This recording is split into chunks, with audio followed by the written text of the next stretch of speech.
Essentiel apparaît dans la description des églises, dans leur inspection, Apocalypse 1, 1, 2, 1. Que ce soit avec une vie ou avec un instrument, le Seigneur agit à la lumière d'un but bien spécifique, et non pas d'une vague utilité. Ces chapitres n'auraient jamais été écrits si le Seigneur avait envisagé les choses sous l'angle suivant. Certes, cet instrument n'est pas totalement mauvais, il y a encore des valeurs en lui. Il ne s'est pas en tout éloigné de moi.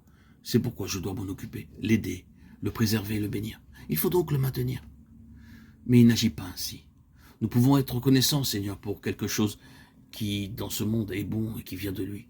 Et au fur et à mesure que nous en sommes avisés, nous sommes reconnaissants que le Seigneur est des témoins dans un monde comme celui-ci. Mais pour autant qu'il s'agit de son peuple, que son Église est concernée, cela ne le satisfait jamais. Oh, que nous puissions être persuadés de cela. Pourquoi disons-nous cela? Parce que beaucoup de personnes disent, eh bien vous savez, vous essayez d'obtenir quelque chose de si extrême.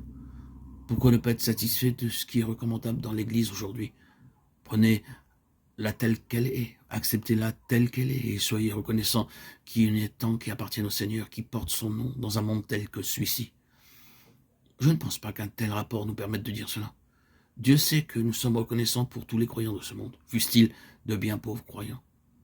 Vous ne pouvez aller dans un tel monde constater son état, son impiété, son péché, sans être reconnaissant de trouver ne serait-ce qu'un bien pauvre genre de croyant, qui a quelque amour dans le cœur pour le Seigneur.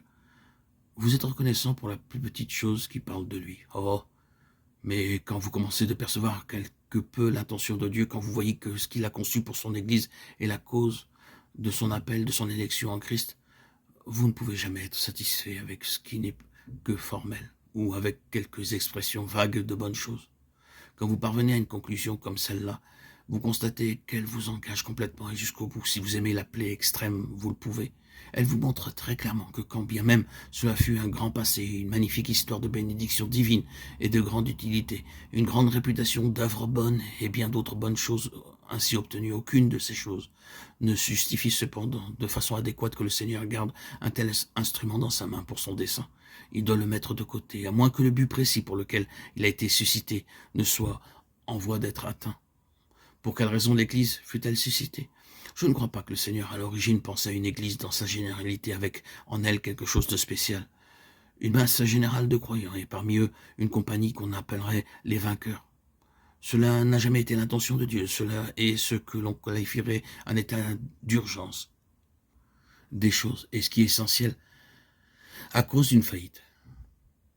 Il me semble que le terme même de vainqueur montre d'une manière très claire que, quelque part, il y a défaillance. L'intention du Seigneur pour toute son Église en tant que vase, mais cette intention ne sera réalisée que dans un petit nombre, et qu'elle doit maintenir le témoignage d'une vie qui a vaincu la mort, et qui vaincra la mort jusqu'à la fin. Il s'agit en fait d'une question de vie.